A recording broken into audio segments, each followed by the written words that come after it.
This podcast is a part of the More Podcast Network.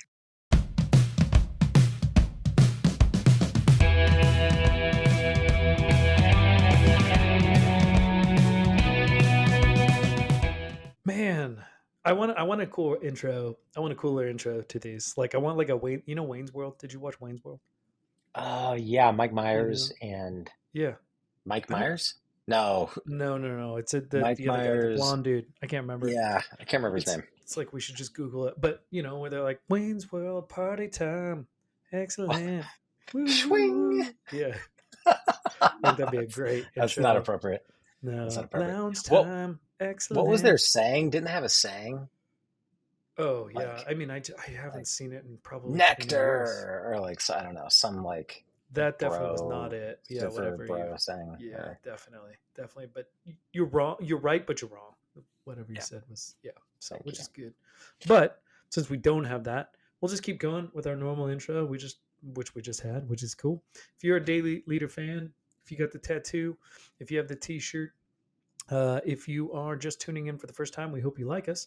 We also hope that you would like us physically on YouTube, Instagram, wherever you're finding this content. Follow us. That would really be helpful for our show. We also provide a shared community, which is really fun. You can continue the podcast after the podcast, So That's right. you can, in that space, continue the conversation, past guests, connect with us. There's a spot for group coaching, individual coaching, all kinds of exercises that you can find in there. So if you're interested, please check out the show notes. And Bradley, with that, we got another episode of The Lounge, man. We're Welcome getting to the lounge, the Daily Leader Yeah, Lounge. I don't have a cigar today. Take a puff of your cigar, sit back, sip your whiskey, Hmm. and join us for a review of two of our most recent episodes.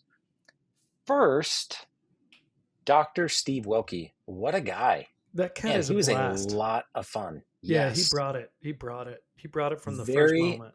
high energy. And he Yeah. always talks about his age, always talks about how old he is. But honestly, if he wouldn't have revealed his age, you would never know because he is a very energetic, very spry. Wait, do you know? I And don't know his age. I was just gonna I mean, he's guess. in his 60s. Okay. All right. But I was gonna say probably 50. But yeah, that yeah, makes sense. yeah, But I mean, he seems 10 years younger than he is, however old he is, right? Like, yeah, and I mean, um, he brought the jokes, man. He was throwing, oh yeah, slinging them around. he's He was great. extremely witty. Yep, Yeah, but I I mean, really he enjoyed that battle. is so much, he's got his own university that he's running. He's a big guy in leadership for a long time, bringing together kind of the counseling aspect and, coaching along with leadership and where that all bridges together. So I don't know, unpack that for me, man. What are takeaways? What did you love? Why would our listeners go back and listen to Yeah, that podcast? yeah, that's good. So first and foremost, when we tried to kind of draw culture out of him, he basically said, "Hey, it's three things, right? Keep it simple, stupid. It's three things. It's values, beliefs, and your behavioral patterns." Mm, So culture is your values, your beliefs, your behavioral patterns. And he said that mhm, values will always drive productivity. So mm. this is kind of like one of his slow burn comments, right?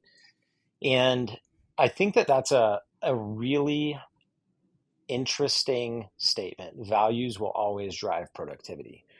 Because sometimes we think that if we put a heavy emphasis on productivity, we will get more productivity, Sure. right?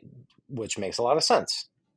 If I kind of crack the whip, if I run people hard, I'm going to get higher productivity out of them. Mm, But what we're actually doing is espousing a value. Like hmm that is a belief, that is a value, that is a behavioral pattern, right? hmm And so if we just peel back a layer and we say, well, why do we spend so much time emphasizing productivity? Why do we put so much effort and energy into getting more out of people? mm. What value are we actually demonstrating? I think that that's a productive conversation for, I think, especially like a line manager, like that mid manager level, right? Who's Sure. really responsible for making the individual contributor productive, Yeah. right? That guy or gal has to be intimately acquainted with what values actually maximize productivity because it's counterintuitive. It's not always what we think. Yeah.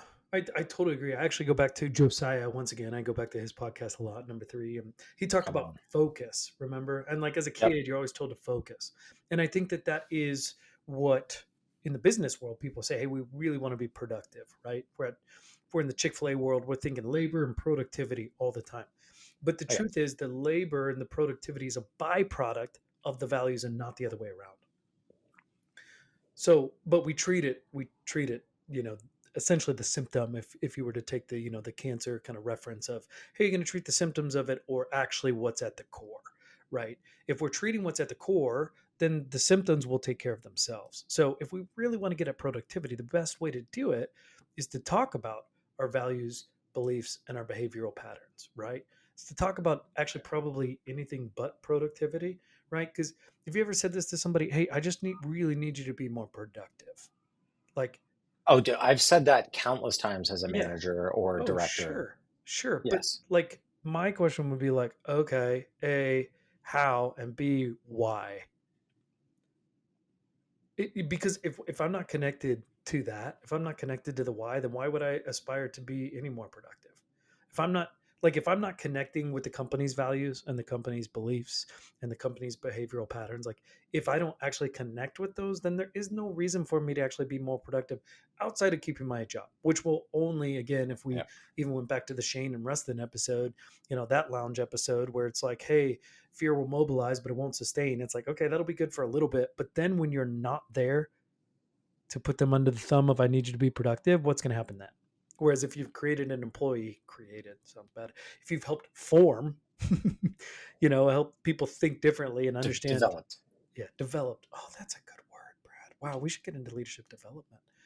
If you were to go that approach, I just, there's far more productivity that comes out of that than there is just telling people to be more productive. Yeah.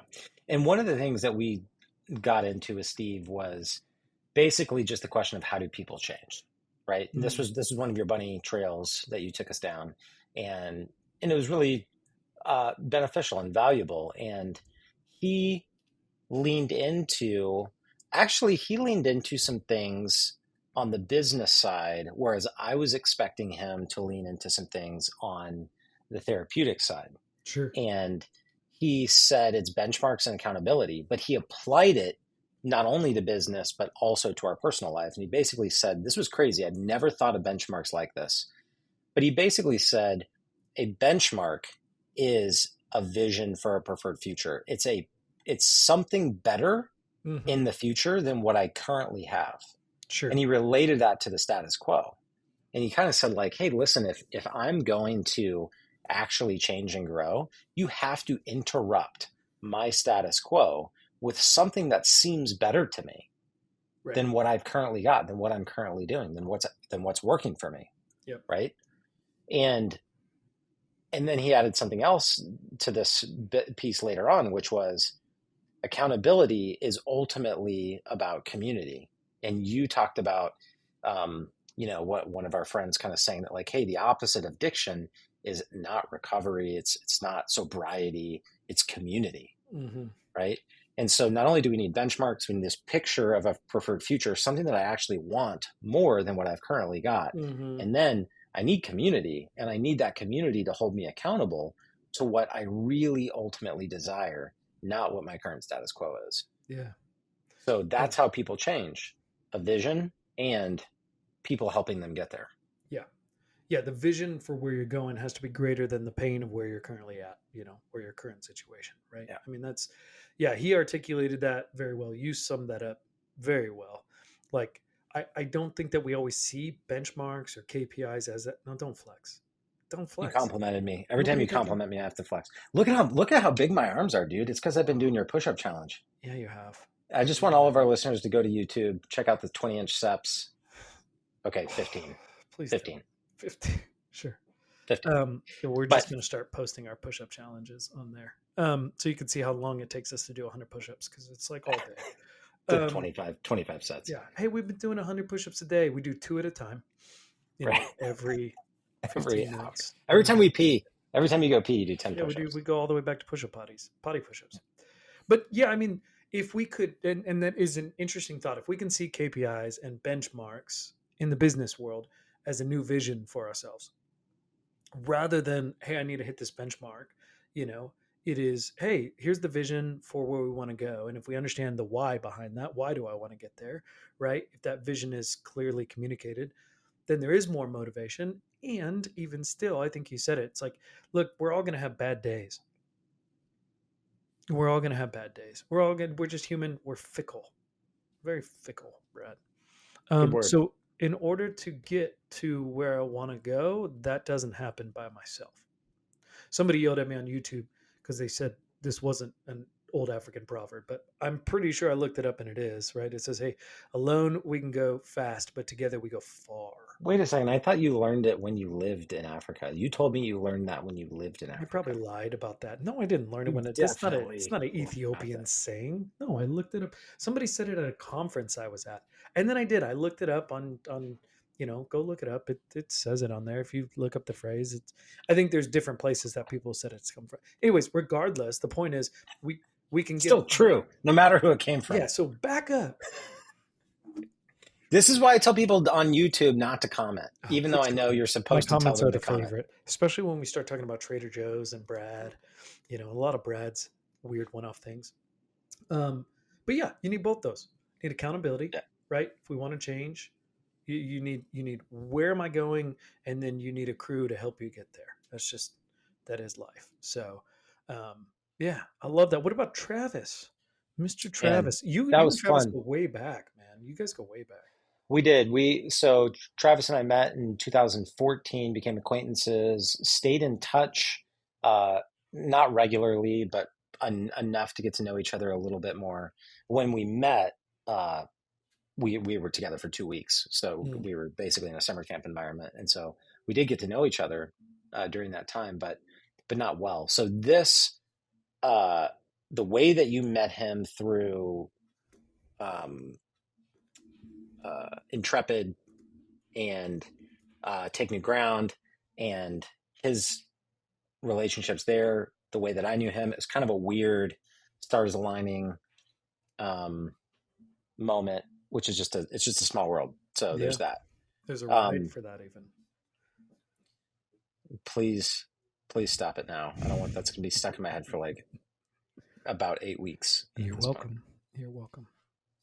So he said something amazing though that I think you and I can relate to so well in this season of life. He said, I had to walk without vision to get the vision. Mm-hmm. And I was like, dang, that's true. So react to that for me. Mm. What do you think about that? Yeah, I mean, I think, look, the way most of life happens is we live and we learn. Like that's it. And I mean, it's super true.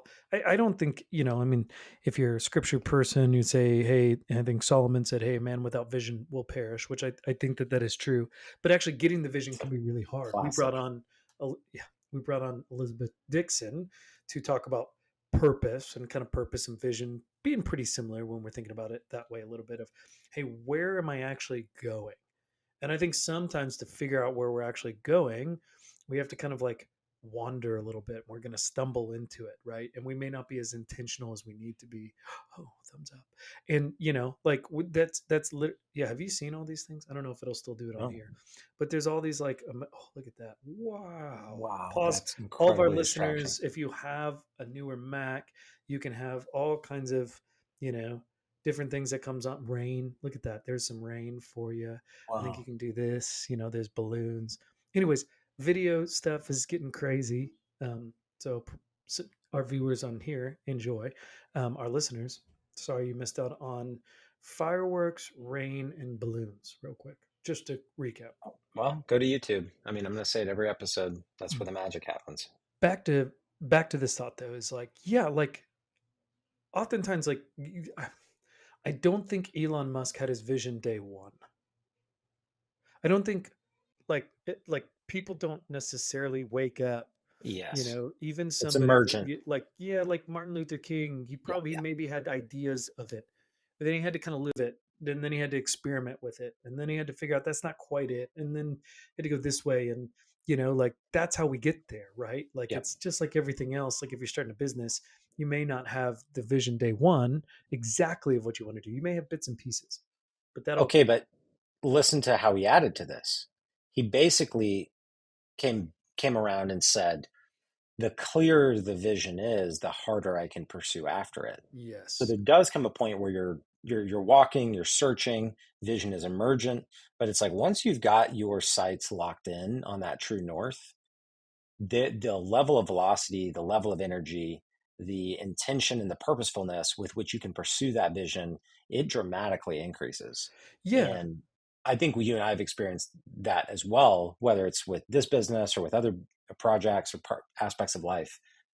Man, when you know what it is you're pursuing, you can endure a tremendous amount of pain. You Yeah. can do all kinds of crazy things. You can go borrow money. I mean, you'll do anything, it seems like, to achieve it. Sure. Yeah. I mean, I think often we wonder what's the difference between somebody who's been, super successful or accomplished their dreams and somebody that hasn't. Oftentimes I think the biggest thing is their picture for that vision was much clearer than yours was.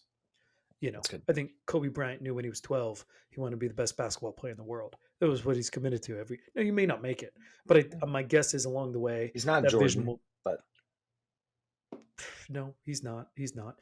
Maybe he's number 3, number 4, number 5, but he's up there, Brad. I mean, the point is, yes, once it is razor clear, and I think we actually like it not being clear because then we have an excuse if we didn't make it. We got to, oh all yeah. those kind of things. But once it's clear, we can really know. I think that's the difference. You wonder, how did professional athletes do that and push themselves real hard? I think they have a really clear vision, sometimes healthy, sometimes not, of where they want to go. And then, like you said, like people, like human beings are amazing when they're committed to something. You said something interesting there. You said sometimes we like it not being clear. And I think that Travis highlighted that as well. One of the things that he talked about was the volume of data that, our eyes, our five senses take in at Hmm. any given moment. Our brain is processing like millions of these, data points, right? And yet at the same time, we can only really comprehend and process a very small fraction of those. Hmm. So he raised this really interesting question. If that's true, if there's more going on around me than what I can actually process, what is it that's actually forming my beliefs? Hmm. And I think it's fascinating that I might think, I'm like hot to trot on this vision.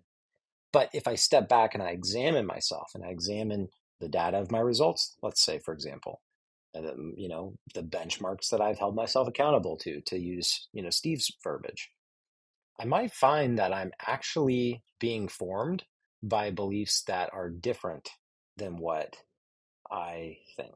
Hmm. Yeah. Respond to that for me. You keep telling me to respond to things, Brad. Yeah, if I say my vision is one direction, but the results are in another, then I'm just kind of betraying myself, right? And I think that I'm super guilty of this. I can say that I have a clear vision for where I'm going, but actually, if I look at the results, and we see this, all the time in my own life and in other people's lives, then like I could actually be like, am I influencing that direction? Like, are my beliefs really aligned with that? Am I really going that way? Or are the other things that are around me influencing me? And the way that you do kind of know that is going to be the results that are happening. Like your actual current reality is going to tell you whether or not that's actually if it makes sense, if that's the vision that I want to go in and that's what I say that I'm committed to, but then when I look at the brass tacks, it's pointing in a different direction and I'm not committed to that, right? I'm committed to That's right. something else. So yeah, there's a ton And of in data. that way, our future self is being sabotaged by our current self. Our current self is working against our future self, All the time. Yeah. right?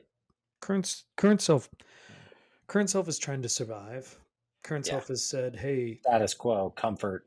this has gotten me here. So Right. the pain actually that I see in not achieving that future is greater than my current reality, is what current self is saying. Current self Yep. is or I describe it as, am I sitting in my wise man chair or my survivor man? Survivor man's just trying to stay alive, keep the bodysuit going. My wise man chair, I'm going, okay, I can keep moving forward in this direction because that's actually important to me. Yeah. Right. Yeah. So it's funny. Change feels like dying, even though it's like not that big of a deal, right? Yeah. It's Oh, like, hey, Brad, like stop eating past 8 p.m. And at 8 p.m. every day, I'm like, I'm dying.